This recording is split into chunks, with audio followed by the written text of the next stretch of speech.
Welcome back to How Soccer Explains Leadership. I'm Phil Dark, your host, and with me is my brother, my co-host, Paul Jobson. Paul, how you doing, man?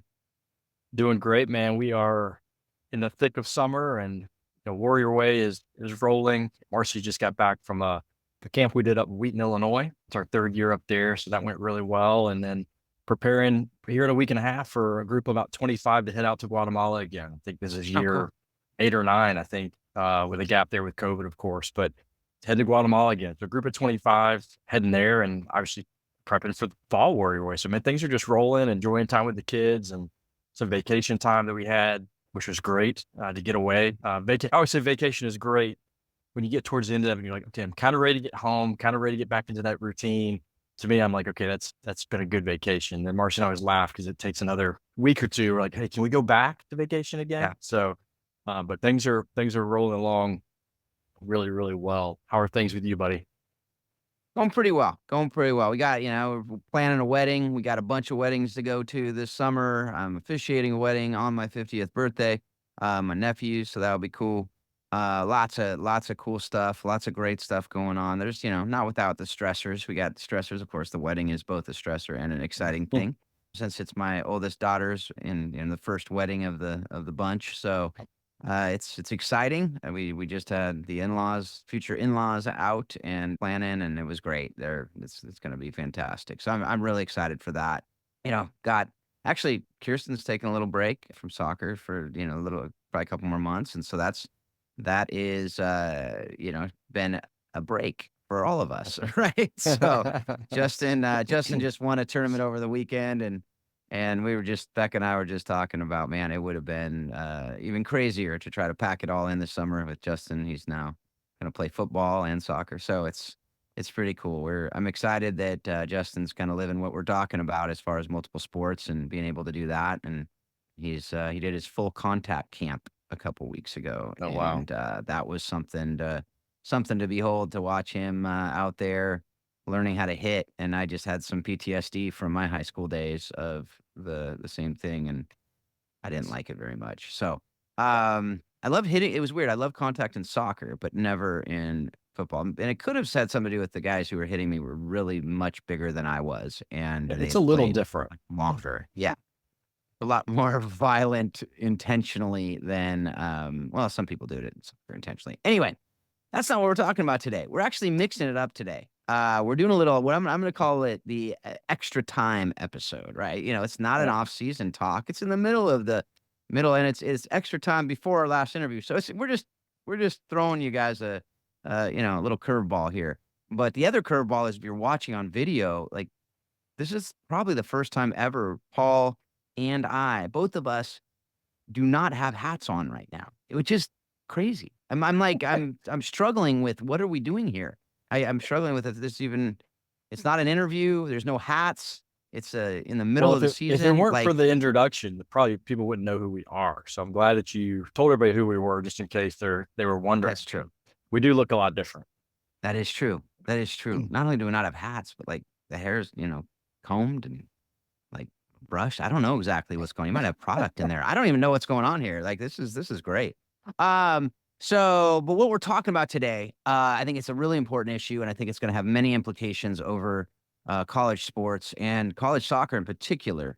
At the NCAA D1 level, I think it's going to have implications and ripple effects in D2, D3, NAIA. I think they're all going to have impacts for different reasons. But this NCAA settlement that just came down, it's related to NIL. We all knew when NIL happened, it was going to open up a Pandora's box of paying athletes. What does that look like? How do we do it? What does it look like for past athletes? All these different things. So this NCAA settlement is a case that was brought by players that played in NCAA D1 schools between 2016 and 2023. Interestingly, there's a gap between the players who are going to be paid in the future and the people in the class. What we know about most class action lawsuits is the people who really get paid money the most are the lawyers, and there's no difference here. It's about a $2.7 billion settlement, and the lawyers are going to get anywhere between 25 and 30%, 35% of that number. So you guys do the math out there. who's getting rich here? It's going to be the lawyers. That's just a side note of our legal system that's somewhat broken. But it also goes to the fact that the players, the people, the kids who are going to be uh, going to be getting the money are still not getting money that they quote unquote feel they deserve because it's not going to anywhere near get what they would have gotten if they would have been able to do the sponsorships and all these different things that they could have done on their name, image and likeness. So at the end of the day, we just want to talk about, not so much the ins and outs of the settlement itself, but, you can read, there's a great article we're going to link to. It's a Forbes article and it says 10 things to know about the NCAA's House settlement. We will talk about some of the things that are in that article, but I strongly recommend you go read that article if this is something that you're interested in knowing all the logistics of this settlement. But what we want to do today really is go through the implications, particularly in the world of soccer, how it impacts club soccer, how it impacts college soccer, scholarships, Title IX. What does it look like? And what are we predicting it's going to look like over the next 5 to 10 years on the landscape of soccer? Because it's very relevant if you're a current college player, if you are a aspiring college player, if you're a college coach, all of these things, and a high school coach and a club coach, all these things are up in the air right now. We don't know the answers to it, so we just wanted to have a conversation about it today, and hope it engages you and gets you thinking about it, and hopefully maybe doing something about it because there are people you can talk to about different ways you can get involved with this. So, Paul, just general thoughts as you read through kind of this article, some other things that we've talked about, even talking with other people. Just to kind of what's the general feel that you have as a former NCAA Power Five? I guess it's now Power 4.5. But coach, like, what do you see generally about this, and what do you kind of give a 30,000 foot view of what you think the impact of this is going to be? Yeah, obviously the lens through which I look is gonna be that of a coach, right? I mean, that's the world I lived in. How does it affect recruiting? How is it gonna affect, results? How do I see this impacting, my program and how we go about doing things? And, you know, the first thing to think about when, you're looking at that amount of money that's being paid out, and a lot of it's coming from the schools themselves. Okay, there's only a certain amount of money, so all of a sudden, you're a non-revenue sport. Soccer is non-revenue sport, so you always think, okay, the biggest impact that's going to happen is they're going to provide for their revenue generating sport. So they're going to take care of the footballs and the basketball, and they should, right? I was never a Hmm. coach that said, well, forget those guys, take care of us. I understood if we didn't Hmm. take care of them, we didn't exist. So, That's right. coaches have to get out of that mindset of like, well, football and basketball ruin everything. No, they don't. They provide Yep. everything. You got to change your Yep. mentality. But you have to think about that. Okay, what are they going to have to do to stay competitive, to stay relevant, to still be revenue generating so that I have a job. Okay. Yep. So I've got to think about that. With that happening, limited amount of revenue. Okay, one, how's our university going to increase revenue? So we've got to look at ways to do that. And then the other part of that is you've got to cut costs, right? So what's getting cut? You know, for years we've been providing all kinds of services for our student athletes. Well, what of those services are going to get cut? What positions within the athletic department are now considered fluff? Who's losing their job? Um, what specifically to my program is going to be considered fluff that needs to get cut? What are things that are on my agenda as a program that we're trying to raise revenue for facilities or different things that all of a sudden we can't do because of this massive hit financially that we've got to provide for it, not just now, but for the foreseeable future.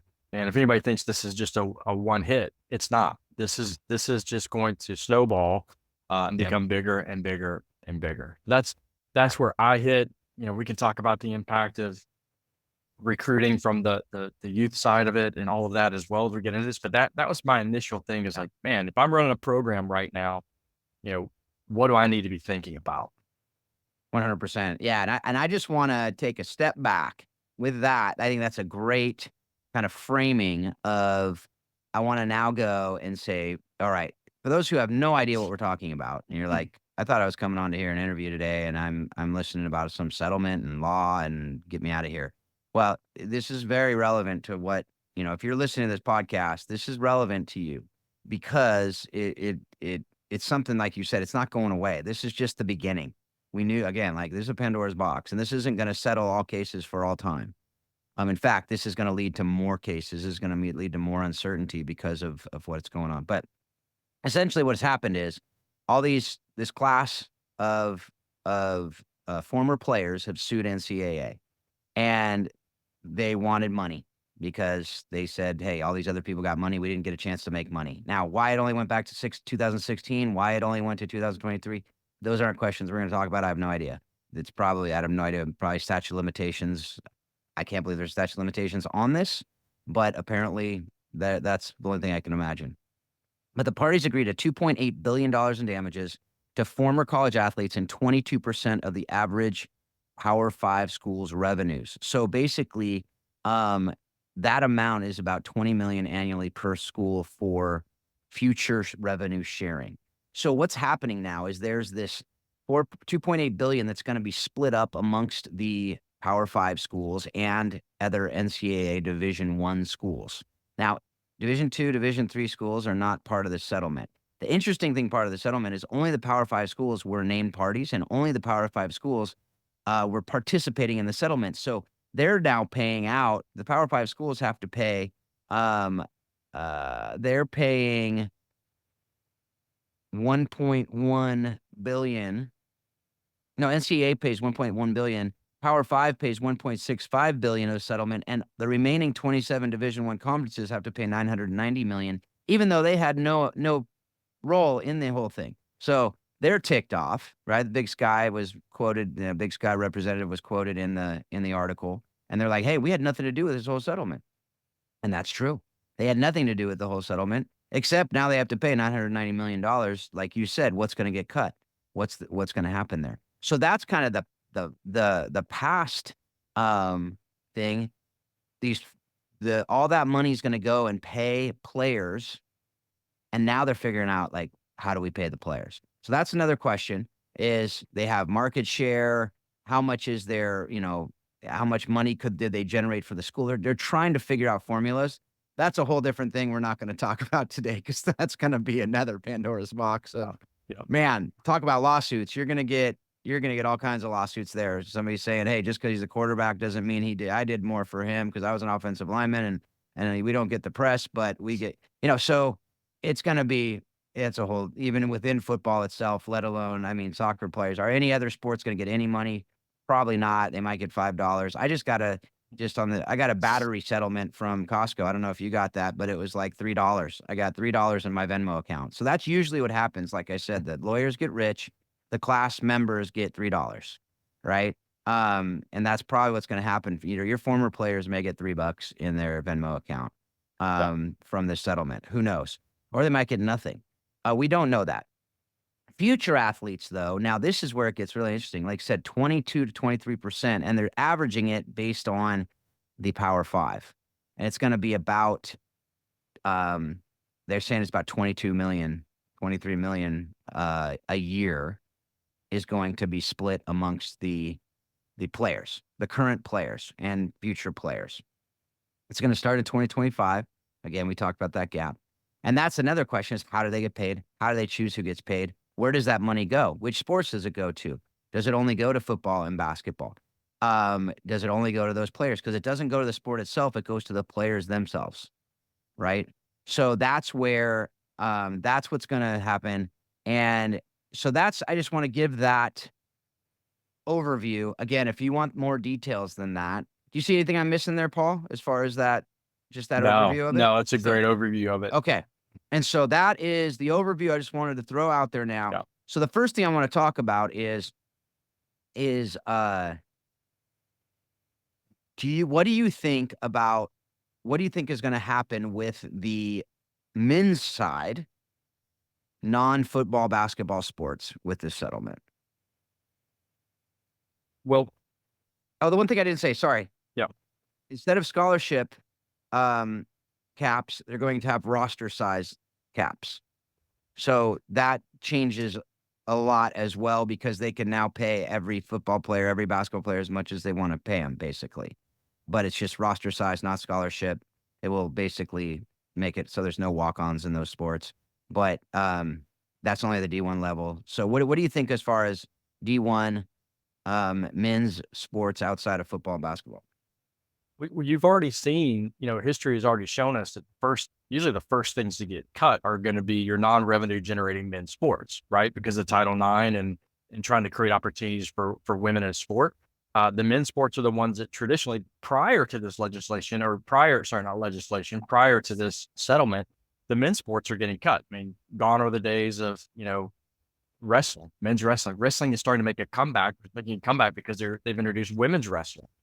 So wrestling is gone. Men's soccer is getting cut. I mean, I talk to people all the time. There's 300 and I think 350 Division I women's soccer program. There's less than 200 men's. It's like 150 or something like that, and they're not Yeah, growing. right. I think there's only one Power Five university that doesn't have women's soccer. That's Georgia Tech.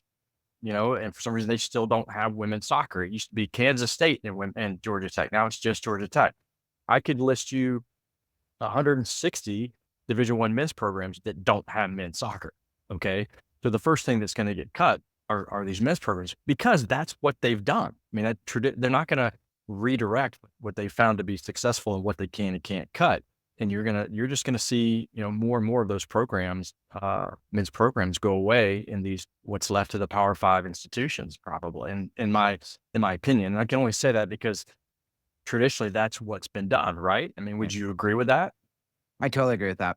Yeah, no, and that's Mhm. what I'm talking with even some of the young men. I'm like, look, if you're going to want to play in college, I'd really start looking at D2, D3 opportunities because I think that's what's going to be left, Yeah, really. and it's already hard enough for these guys. I mean, I may have said this on our podcast before. I don't know, but as I'm helping guys through SRUSA find the right colleges and universities, yeah, I'm talking to these college coaches and said, hey, listen, the last bucket I pull from are high school seniors. I mean, I'm pulling from Europe, I'm pulling from the portal, I'm pulling from junior colleges. And then if I have spots available, I might look at a young kid right out of high school. So Right. already high school kids are having to find alternatives to, jumping right to Power Five or top level Division I institutions and going the junior college route or a lower division, which is still really good soccer in America, Yep.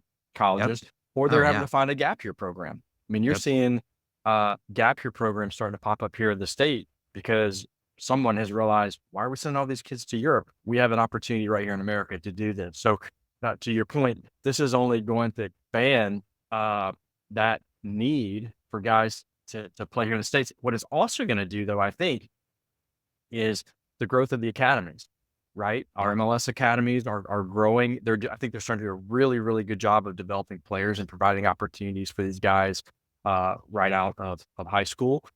They've got to find that educational opportunity as well, which some of our gap year programs in Europe and the States are doing. But I think our academies have to catch up with that too. So the men's game is changing drastically from the days of, going directly to a Division I institution to play college soccer your freshman year.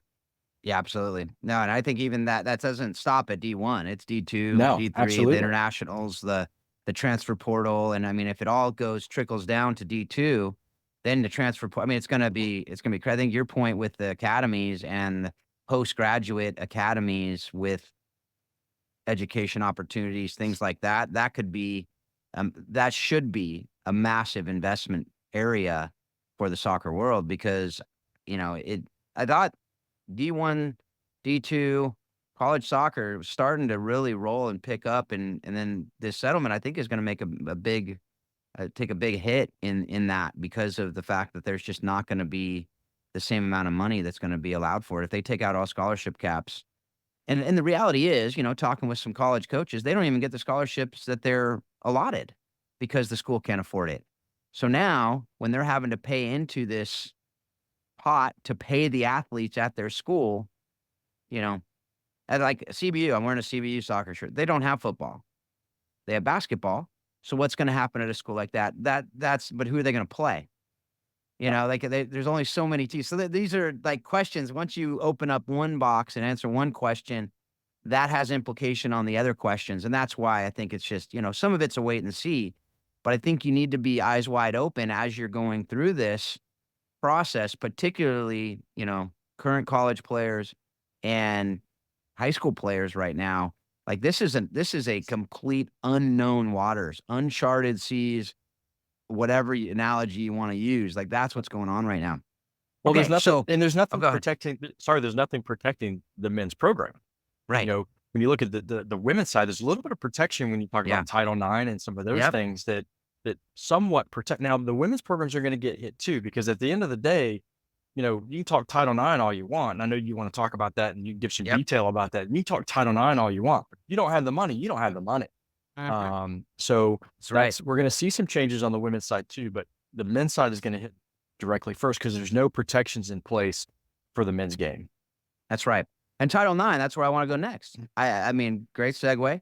But so many people like whether Title IX applies to these new payouts and these new funds that are going to effectively be funding this. By the way, the one part I didn't talk about is these schools now are partnering with private equity firms and these Mhm. private investors. So you're going to see Alabama and Michigan get these investment banks coming in to fund their programs, and because they're gonna be able to pay all these people, so certain schools are, all schools, are created equal, and some are created a little more equal than others, right? Isn't Yeah. that what from Animal Farm, right? So, unfortunately, that's the reality of it too. So you're gonna see what I believe, this is just Phil Dark prediction. I believe SEC, Big Ten are going to break off to do their own thing here pretty soon and just start doing their own thing, football, basketball, maybe just football.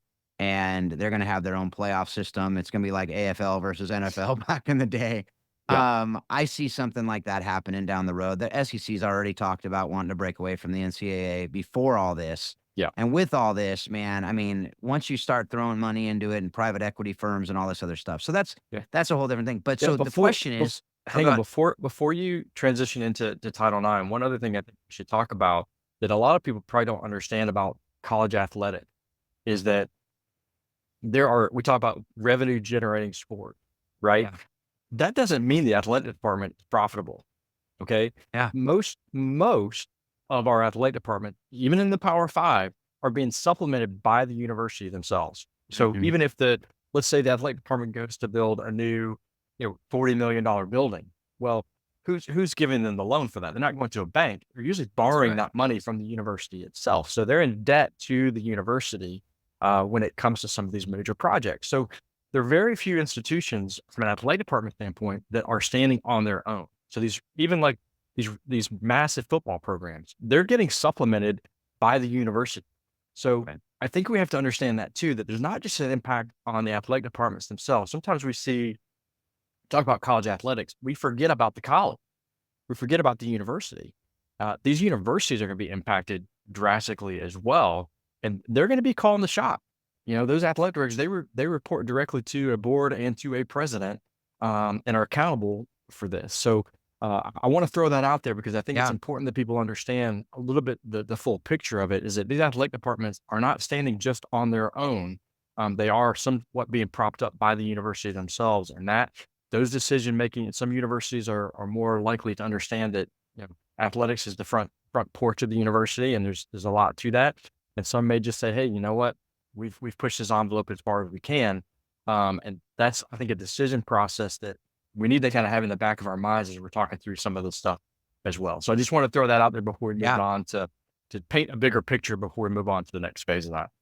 That's super important, and I think that's where when you look at private equity firms coming in, that's super relevant because that'll make it it'll unlevel the playing field even more, quite Yeah, frankly, absolutely. and so you're gonna see Alabama get even stronger. You're gonna Mhm. see, Michigan get even stronger. You're gonna see the UCLAs and the SCs, and especially now out there in the Big Ten and their national, it's I mean, this next year is gonna be crazy anyway, just with those shifting of the conferences, Yeah, it's big and business all of a it sudden. is. It's Yeah. crazy. It's crazy, and it's not about the kids, right? At all. Nope. Like, even the money that's thrown at them isn't about them, right? they're getting a little, it's like they're throwing them a bone basically, but the kids are having to, UCLA having to travel back east. I mean, it's crazy, especially at the lower sports. Okay. Not lower sports, the non-revenue sports. Sorry. That's what I meant. That sounded real bad. I'm going to cut that out. That's not what I meant. The sports that are treated as lesser, let me say that. Yeah. Because they're not at all considered when you're talking about that. Okay, so Title IX. Now, Title IX, I want to get into in a minute because is Title IX implicated by this? That is a question that's going to be litigated. That will be a huge question of this. And the reason is Title IX does not say a whole lot. It never considered this possibility because it wasn't a thing at the time. I say that I'm going to read the statute real quick. Title IX with athletic scholarships. It just says athletic scholarships, not payments, because why? It was never a thought that the players would get paid when they came up with this. It was not an issue. To the extent that a recipient awards athletic scholarships or grants in aid, recipient being they get federal funds from the government, so the recipient is the university. They must provide reasonable opportunities for such awards for members of each sex in proportion to the number of students of each sex participating in interscholastic or intercollegiate athletics. Which is why, as we talked about earlier, if you didn't know this before, it's why football gets a bunch of scholarship on the men's side. On the women's side, they get the equal number of those scholarships, so they're creating sports to cover those scholarships. So you have basketball and football that are getting, close to 100 scholarships. Women need to have that same amount, right? Am I missing anything there, Paul? We good so far? But based on the ratio of female to male that's represented within the university. Yeah, exactly. Yeah. So it's not exact 100 to 100. Yes. It's 100 to 100 based on the female to male ratio within the university itself. So give an example of that. So if there's let's say there's 70% women in the university. Yep, 70% to 30%, 70% women to 30% men, then the scholarships need to reflect 70% to 30%. So if you have, that 100 is your number on the guy's side, then you've got to be above that, right? On the women's side, right? If it's 50-50, it could be 100 and 100, right? But if you've got more women than men within representing your university, then that has to reflect that opportunity on the athletic side. And so think about that, folks. What we know about our universities is there's a lot more women enrolling now than men. Yes. And it's getting more and more of a gap. So you're getting less and less male sports. And now with this, the revenue generating sports, for the most part, there's a couple women's volleyball programs that compete with the men in revenue generating. But in a couple, I guess Iowa killed it last year with Caitlin Clark. But outside of those outliers, football and basketball are your revenue generators. Okay, so basically got to have that proportion. And then the other thing it says is no person shall, on the basis of sex, be excluded from participation in, be denied the benefits of, be treated differently from another person, or otherwise be discriminated against in any interscholastic, intercollegiate club, or intramural athletics offered by a recipient, and no recipient shall provide any such athletics separately on such basis. There's also requirements for equal facilities, equal, the different things like that. You got to have down the line in the athletic program, you got to provide the same opportunities. You cannot discriminate based on sex. Now, the interesting part of that that's going to be litigated is what does treated differently from another person based on sex mean, right? So are they going to argue, which I think they will, they'll argue Title IX does not apply to these payments because these payments are based on market value, not based on, it's not based on sex. It's not based on anything. So we're not paying most of these other men either, right? We're only going to be paying the football team or the basketball team. I don't know. What are your thoughts on that with Title IX implications? I think the word opportunity in there opens the door for a lot of things. We're talking about opportunity. How do you define opportunity? Is it just about scholarship, or if we're redefining what a scholarship looks like, then we're probably redefining what payment looks like. I also think that I had another thought on that. I can't recall, but I think that the word opportunity hits me pretty big, and I also think that I'll look back to this every year, or probably every year. Most of these universities are going through some kind of an independent Title IX audit. They'll bring in an independent person that does an audit, and they talk with every coach, especially the female coaches. They talk to male coaches, female coaches, and the questions that are asked are, do you feel like your athlete are being provided the same opportunity as male athletes? Doesn't say scholarship, doesn't say Mm-hmm. money, it said opportunity. And like you said, as a coach, I may say, hey, we've been promised a facility for X number of years, and we just feel like all the whatever it could be facilities, it could be uniforms, it could be it could be field conditions, it could be locker room conditions, it could be um, you know opportunities that we get on the road, things like that. So opportunity is the word that really hits me in that. And I do think that no matter what, there's going to be litigation from a Title IX Mm-hmm. perspective when this starts to play out. Yeah. And that provision I did not read. That was the one about facilities. It says a recipient which operates or sponsors interscholastic, intercollegiate club, or intramural athletics shall provide equal athletic opportunity for members of both sexes. In determining whether equal opportunities are available, the director will consider, among other factors, and it goes into scheduling of game and practice, travel per diem allowance, coaching, academic tutoring, all kinds of stuff like that, right? Locker rooms, that stuff. But at the end, interestingly, it says, and this is where it's so fuzzy, folks. It says unequal aggregate expenditures for members of each sex, or unequal expenditures for male or female teams if a recipient operates or sponsors separate teams will not constitute noncompliance with this section. But the assistant secretary may consider the failure to provide necessary funds for team for one sex in assessing equality of opportunity for members of each sex. So unequal expenditures does not mean unequal opportunity. So a football team is necessarily going to spend more money than other programs because of equipment, travel, different things like that. Much bigger teams, whatever. So that's it. There's so many questions, and it's going to be, like you said, it's going to be litigated. I could make an argument on both sides if you had me as an attorney on both sides.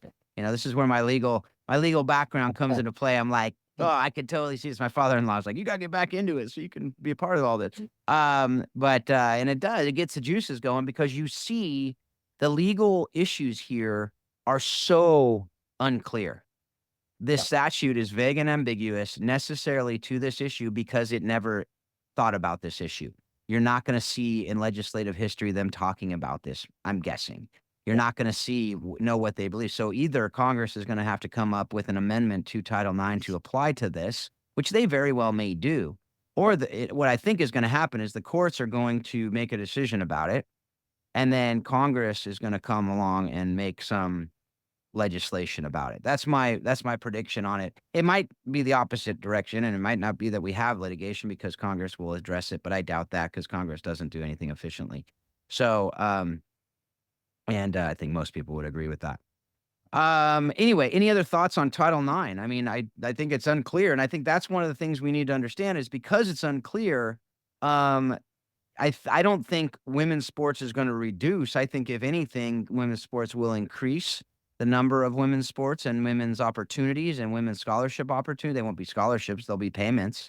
But I think that will be, if anything, it will increase. Is my guess. I think it will either stay status quo or increase. What do you think? Well, it's hard to say, but I mean, you would think that's the direction that it would go. Again, if we go back to the history of how decisions are made, and that's a point that I made earlier about the guy side that they're the first ones to get cut because that's traditionally what's been done. When you look at um, moving forward, how do they on the women's side, recapture those numbers? Obviously, there's been sports that've kind of been created. You look at equestrian that's come on, which is crazy. There may be 100 girls on a roster, but only 5 or 6 actually ride. You got acrobatics and tumbling, which has grown out of gymnastics, which is another fantastic sport. But the roster sizes are big, right? To help with that. Other women's sports are being encouraged to increase their roster sizes, right? But now with the financial limitations, now we're going to have to restrict roster sizes. So in my mind, what happens? Well, in other times of hard pressed time for numbers, are we all of a sudden creating dual athlete? Okay, do you roster a soccer player who's really fast and can also roster on the track team? Well, that one person now counts as two people because Sally is on the soccer team and Sally is also rostered on the track and field team, or is also rostered on the tennis team or on the golf team, she can count as two people, even though she's one individual. So those are just some I don't know if they're loopholes or whatever, but I'm strategizing as a administration to figure out how do we make these numbers work. Those are some things that they've got to consider. But at the same time, if it just comes down to numbers, you're also looking at what are other things that are going to be cut. And at the same time, one thing we haven't talked about, we talk about things that are being cut. When you introduce new programs and you're introducing this idea of players are now getting paid, what are the support systems the athletic department have to put in place to support these student athletes with some of this new influx of money? How we're doing, we need financial management plans in place for these players. Schools will tell you they have that already, but that's just about, hey, how do you balance your checkbook? How do you open a checking account? It wasn't, hey, how do you pay a tax bill? How do you manage a 401k? How do you, we're talking about real life adult stuff that they Yeah. really need to dive into here with these student athletes. And if they're not providing that, they're not doing justice to the student athlete. So we talk about Yeah. cuts, but we aren't talking about the additional things that need to be provided to these student athletes when we're introducing things like, hey, you're going to have an agent. NIL is here and there are NIL agents, but the reality is that fine line is going to go away. I think an agent going to be an Yep. agent is going to be an Yep. agent. And how do we help our student athletes manage that? So we need to talk about, not on this show, but I do think that people need to start understanding, like, with some of these new things coming on for these athletes, how are we supporting it? Because you said early on, we're not talking anything about how to support these athletes. Now, let's not forget, like, the whole thing with amateur athletic in the university is to give kids an opportunity to play sports while getting a degree. I think Saban said something about it, like, it ain't about that anymore. Yeah. Yep. This is Yep. professional athletics on college campus. And That's right. no longer are we talking about, hey, how do we help this person get a degree with the opportunity to play sport? It's now like, okay, how are we giving this kid an opportunity to be a successful business person for themselves, to manage their own profile, to earn enough money? Oh, and maybe you can get a degree while you're here.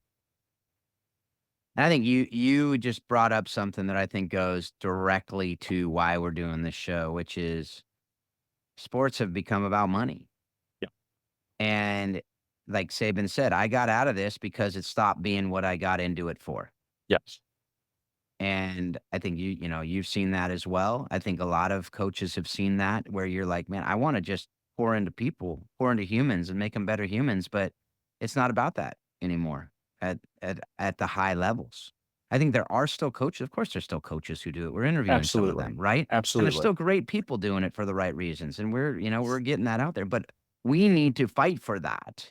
And despite all this ship has sailed on this, by the way. Like, I Yeah. don't see it It's ever not going coming back. back. No, It is no. what it is. So I think what happens now is high school is where it becomes we're teaching we have to start really pouring into these kids at that level and using that time and because I think unfortunately I think there's going to be less and less opportunities, especially on the men's side, as we just talked about. But yeah, it's going to be interesting to see what happens on the women's.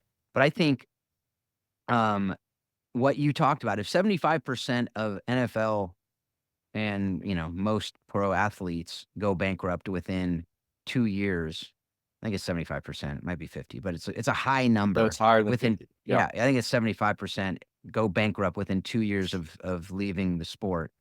Imagine college players. And think about the most of the kids that are coming not most, but I would say a lot of the kids coming into these college football and basketball programs are not from, the best situations at home. Right? And they're coming in and they're being mentored by people, but I mean, they're going to start making more money than their coaches and their people, and they don't have the experience even knowing how. So their mentors, they could mentor them in different ways. But to your point, you're going to need financial advisors. They're talking about unions. Are they going to unionize? Yeah. How would that? I mean, I struggle understanding what unions are even doing and what they're all that. How are these kids going to have any clue about that? They're not. You're going to have people taking advantage of them left and right. So you're going to have people protecting the kids. You're gonna have people coming in to help. It's gonna be a whole industry just around this settlement, Yeah. which And is gonna until cost until you mentioned having to do some of the stuff in high school as far as like educating and things like that, you know, you're already seeing these NIL agent hitting high school kids. There are high school kids that are already setting up their name, image, and likeness. They've got their social media accounts. They're already creating a platform for themselves, a market for themselves, a brand for themselves is really what the word I need to be using. They're already creating their brand Mhm. so that, they can promote themselves on a college perspective. And again, you're talking about the Yeah. elite high school athletes, but this is already bleeding into high school. Yeah. Yeah. This payment thing. And why wouldn't it? Yeah, Why wouldn't totally. it? Yeah, You know? absolutely. And I think that's a whole nother issue. I think in 5 years, they're gonna start paying high school athletes too. Um, Yeah. I mean, why not? Nothing amateur status, what's it gonna do to the Olympics? That's the other question. That was another question I saw, pop up on some article somewhere, and I think that's a whole different thing. Because and that's a whole different thing, a whole different conversation, but Yeah. I Yeah. still struggle with the fact that, you know, the women's Olympic team is all ages, and the men's Olympic team is U23 with a couple, players who can come up. Now the men's team is not getting paid at the Olympics because it's amateur status. It's a crazy thing when you start looking at all this, the Olympics, Yeah. because Olympics has to be amateurs in some sports, not in And others, not in others. Yeah. and which is bizarre. That's a whole different conversation. But how is this going to impact those sports that are?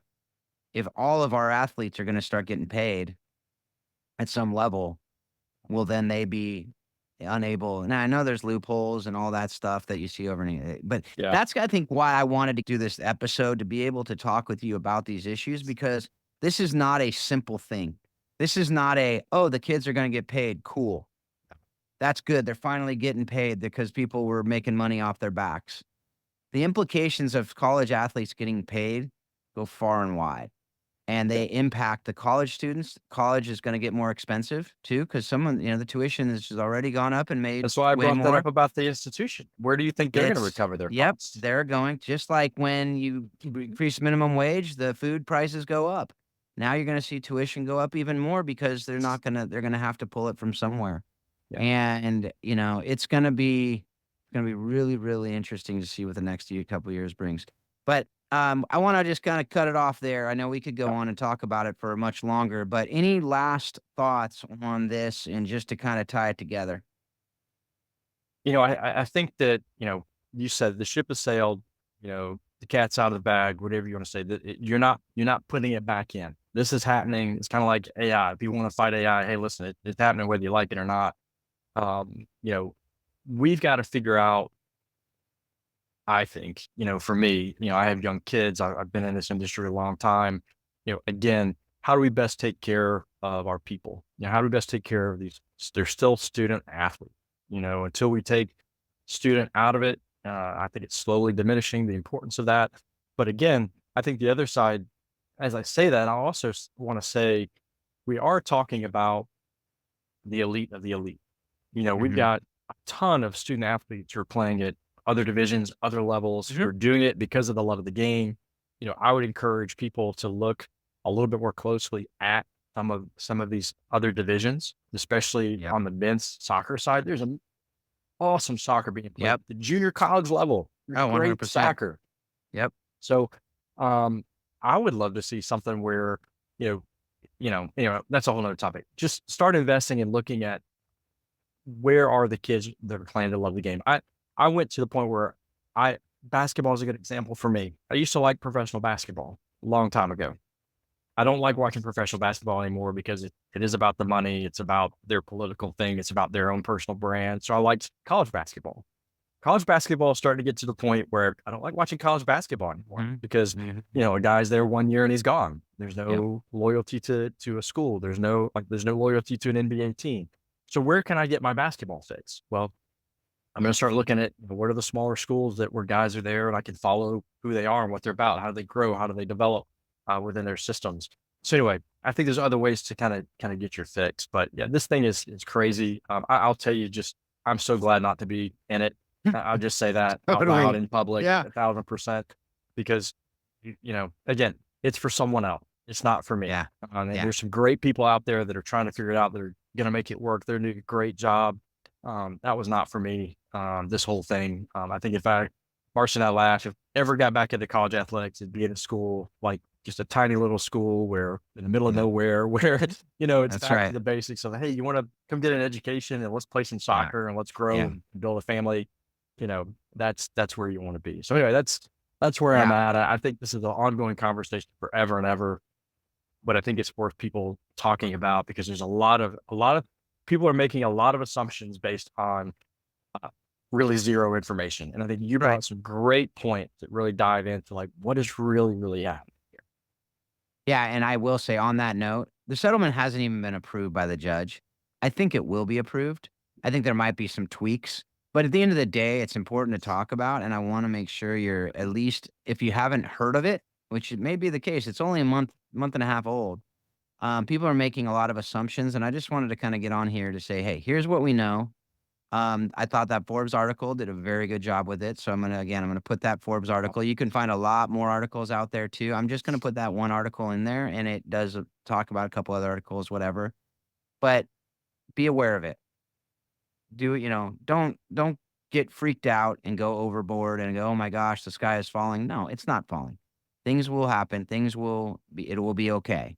But don't think, oh, it's going to be the same as it always was. It's not. And so we just need to, if you have kids like I do who are going to be going to school in the next couple of years and want to play soccer, um, it's going to be, it's an unknown. But, my son went through an unknown with COVID. And that was a whole different thing. He went to junior college for a year and he's at a perfect school for him. So it will be okay. It will be okay. And by the way, that's one of those great D2 schools that's playing really good soccer and some great people that are playing there and he's had an incredible experience there. So that is what we're talking about here. So with all that, thank you for being a part of this conversation. Thank you for taking the time to listen. If you have any questions, please reach out. Love to talk more about this. Anything else we have on the show. Really, important, rate and review the show. Give us feedback, comments that you have. We'd love to hear them. Subscribe to the show so you get every episode. And as always, we just hope that you're taking what you're learning from this show and you're using it to be a better parent, a better spouse, a better coach, a better friend, better mentor, better in everything that you do and that you continue to remind yourself that soccer does explain life and leadership. Thanks a lot. Have a great couple weeks.